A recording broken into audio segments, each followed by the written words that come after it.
에베소서 2장 11절에서 19절 말씀 한 말씀씩 교독하도록 하겠습니다. 그러므로 생각하라. 너희는 그때에 육체로는 이방인이요 손으로 육체에 행한 할례를 받은 무리라 칭하는 자들로부터 할례를 받지 않은 무리와 칭함을 받은 자들이라. 이스라엘 나라 밖의 사람이라. 약속의 언약들에 대하여는 외인이요 세상에서 소망이 없고 하나님도 없는 자이더니 이제는 전에 멀리 있던 너희가 그리스도 예수 안에서 그리스도의 피로 가까워졌느니라. 그는 우리의 화평이신지라. 둘로 하나를 만드사 원수된 것 곧 중간에 막힌 담을 자기 육체로 허시고 법조문으로 된 계명의 율법을 폐하셨으니 이는 이 둘로 자기 안에서 한 새 사람을 지어 화평하게 하시고 또 십자가로 이 둘을 한 몸으로 하나님과 화목하게 하려 하심이라. 원수된 것을 십자가로 소멸하시고 또 오셔서 먼 데 있는 너희에게 평안을 전하시고 가까운 데 있는 자들에게 평안을 전하셨으니 이는 그로 말미암아 우리 둘이 한 성령 안에서 아버지께 나아감을 얻게 하려 하심이라. 함께 읽겠습니다.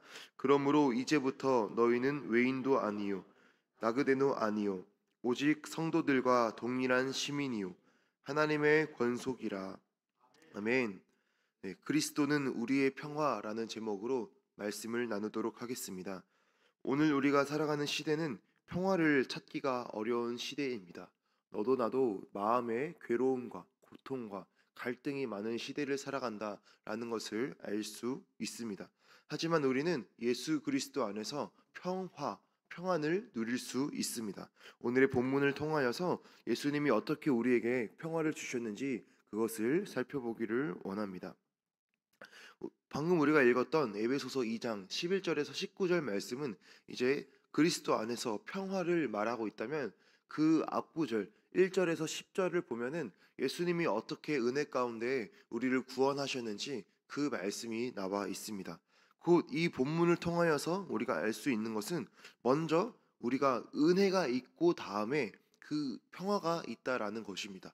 예수께서 우리를 구원하신 그 은혜의 힘을 더불어서 그 이후에 적용점으로 나오는 것이 그리스도 안에 있는 평화다라는 것을 알 수 있습니다.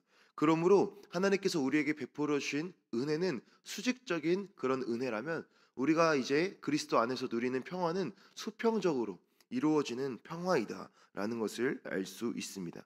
11절에서 12절 말씀을 다시 한번 보면 그러므로 생각하라. 너희는 그때에 육체로는 이방인이요 손으로 육체에 행한 할례를 받은 무리라 칭하는 자들로부터 할례를 받지 않은 무리라 칭함을 받은 자들이라. 그때 너희는 그리스도 밖에 있었고 이스라엘 나라의 밖의 사람이라. 약속의 언약들에 대하여는 외인이요 세상에서 소망이 없고 하나님도 없는 자이더니 에베소는 이제 이방에 있었던 나라로서 이제 혈통적으로 유대 족속이 아니었기 때문에 이제 외인들이라라는 것이죠. 그러므로 그들은 할례도 받지 않은 자들이었습니다. 그래서 12절에 그들의 상태에 대하여서 5가지 특징으로 말을 해주고 있는데 먼저는 그리스도 밖에 있었고 이스라엘 나라 밖의 사람이었고 약속의 언약들에 대하여 외인이었고 이방인이었고 세상에서 소망이 없고 하나님도 없는 자였다라고 말을 하고 있습니다. 여기서 사도 바울이 강조하고자 하는 것은 그 유대인과 이방인의 그런 혈통적인 차이에 대하여서 유대인의 특권에 대하여서 강조하고자 하는 것이 아니라 그들이 이방인으로서 하나님이 없었던 외인이었다. 언약에 대하여 바깥에 있는 사람이었다. 그렇지만 그들에게도 하나님의 은혜가 임하였다라는 것을 강조하기 위하여서 이렇게 이제 강조를 하고 있습니다. 이 상태를 이제 19절에서 다시 한번 설명을 해주고 있는데 19절 그러므로 이제부터 너희는 외인도 아니요 나그네도 아니요 오직 성도들과 동일한 시민이요 하나님의 권속이라. 아멘. 예수 그리스도 안에서 하나의 은혜를 받고 평화를 누리게 된 그 이방인 에베소 교인들이 이제부터는 외인이 아니다, 이방인이 아니다, 나그네도 아니다, 오직 성도들과 동일한 시민이고 하나님의 권속이 되었다 강조하면서 혈통이 중요한 것이 아니라 모두가 예수 그리스도 안에서 하나님의 한 성도가 되었고 하나님의 백성이 되었다라는 것을 강조하고 있습니다. 13절 말씀을 계속해서 보겠습니다. 이제는 전에 멀리 있던 너희가 그리스도 예수 안에서 그리스도의 피로 가까워졌느니라. 아멘.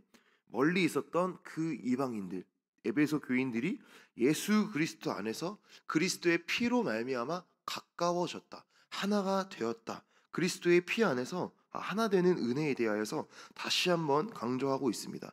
14절, 그는 우리의 화평이신지라 둘로 하나를 만드사 원수된 것 곧 중간에 막힌 담을 자기 육체로 허시고. 아멘. 예수님께서는 우리에게 화평을 가져다 주시기 위하여서 원수된 것 곧 중간에 막힌 담을 자기의 육체로 허무셨다라고 강조하고 있습니다. 예수님은 우리에게 화평을, 평안을 선물하시기 위하여서, 하나님과의 관계의 회복을 선물하시기 위하여서 하나님과 우리의 원수되었던 그 죄라고 하는 중간에 막힌 담을 자기의 육체로 허셨다, 십자가로 허셨다라고 말씀을 하고 있습니다.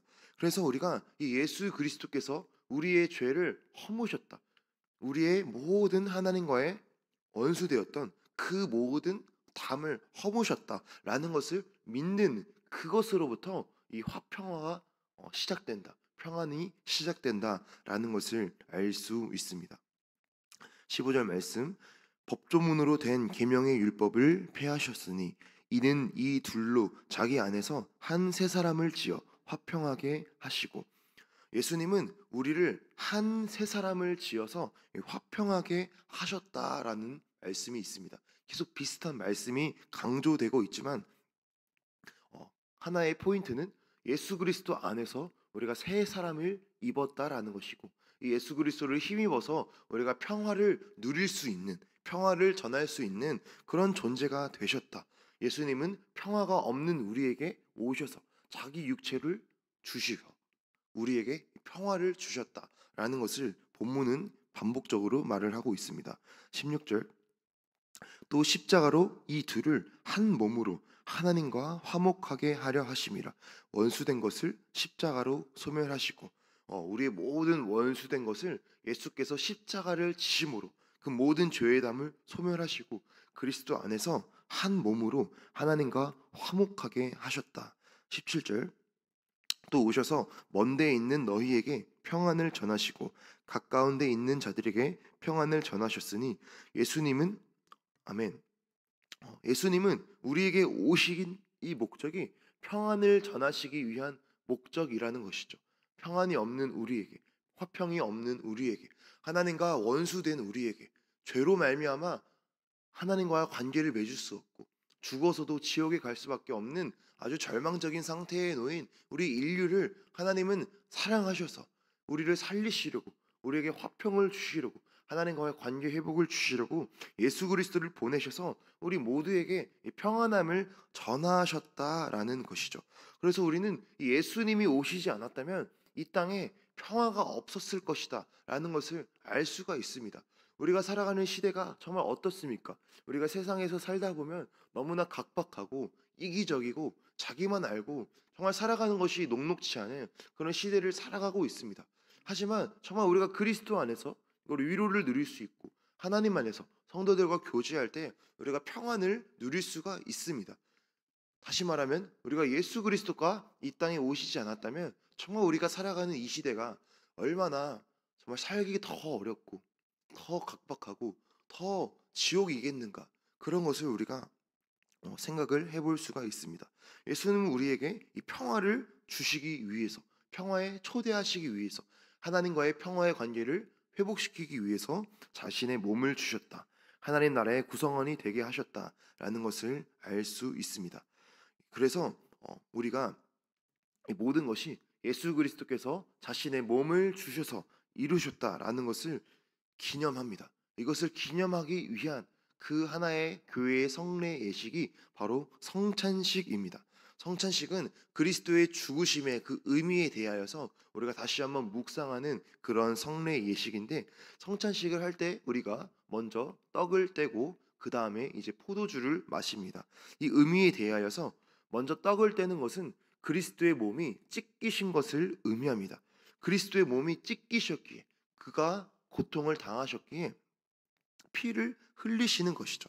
그래서 이 떡을 떼는 것이, 몸이 찢기신 것이 먼저입니다. 그리스도의 우리가 그 성찬을 통하여서 그리스도의 몸에 참여하고 그리스도께서 우리를 구원하신 그 구원의 은혜를 다시 한번 묵상하고 그 구속의 은혜에 동참하는 것이, 그 한 피에 동참하는 것이 바로 이 성찬의 의미다라는 것을 알 수 있습니다. 우리가 교회 안에서 우리가 개인적으로 신앙을 고백하기도 하지만 또 함께 공동체 안에서 예배를 드릴 때 이 성찬 예식을 드리는 것은 우리 모든 공동체가, 우리 모든 성도가 이 그리스도의 은혜로 말미암아 하나 된 공동체다라는 그런 공동체성을 강조하는 그런 의미도 있습니다. 다시 말하면 우리 모두는 각각 개인적으로 그리스도의 은혜로 말미암아 하나님과의 화평적인 관계를 이루었지만, 이것을 공동체적으로도 적용해서 우리 모든 교회 공동체가 그리스도 안에서 하나된 존재이다, 하나된 공동체이다라는 의미도 가지고 있습니다. 다시 오늘의 본문을 핵심을 다시 한번 짚어보자면, 14절에 둘로 하나를 만드셨다. 이방인과 유대인이라고 하는 혈통적으로 섞일 수 없는 이방인들의 그 혈통적인 우월감 때문에 이방인이 그리스도의 그런 몸된 교회에 참여할 수 없는 그런 분위기 가운데서 예수님은 그 모든 것을 자신의 몸으로 허무셨다라는 것이죠. 하나 되게 하셨다. 15절, 한 새 사람을 지으셨다. 예수님으로 말미암아 우리가 새 사람이 되었다라는 말씀입니다. 16절, 이 둘을 한 몸으로 하나님과 화목하게 하셨다.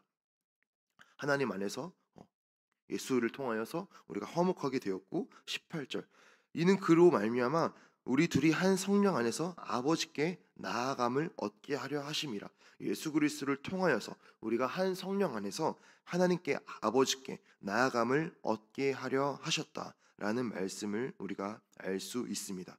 그래서 이 그리스도 안에서 하나 된 것이 교회이고 교회 공동체입니다. 그래서 우리는 서로 이 그리스도의 화평을 더불어서 서로 더욱더 사랑하고 이 화평을 나누고 화평을 만드는 그런 역할을 우리가 살아가야 된다라는 것을 알 수 있습니다. 마태복음 5장 9절 말씀에 화평하게 하는 자는 복이 있나니 그들이 하나님의 아들이라 일컬음을 받을 것이요. 아멘. 그래서 우리는 이 화평을 우리 개인적으로 누리는 것을 넘어서서 이 화평을 만드는, 이 화평을 전하는, 내가 속한 가정과 내가 속한 일터, 내가 속한 공동체 가운데 이 화평을 만드는, 화평을 전하는 그 역할에 동참해야 한다라는 것이죠. 하나님은 이것에 대하여 약속을 주셨습니다. 화평하게 하는 자는 축복이 있나니 그들이 하나님의 아들이라 일컬음을 받을 것이요. 아멘. 예수께서 우리에게 화평을 주셨듯이 그 화평을 본받아서 우리가 그 화평을 전할 때 그들이 하나님의 아들이라 일컬음을 받을 것이다, 주님을 말씀하셨습니다. 이 말씀을 우리가 힘입어서 하나님 나라를 세워가는, 그리스도 안에 있는 화평을 전하는 그런 피스메이커의 역할을 우리 모두가 감당하는 저와 우리 모든 성도님들이 되시기를 주님의 이름으로 축복합니다.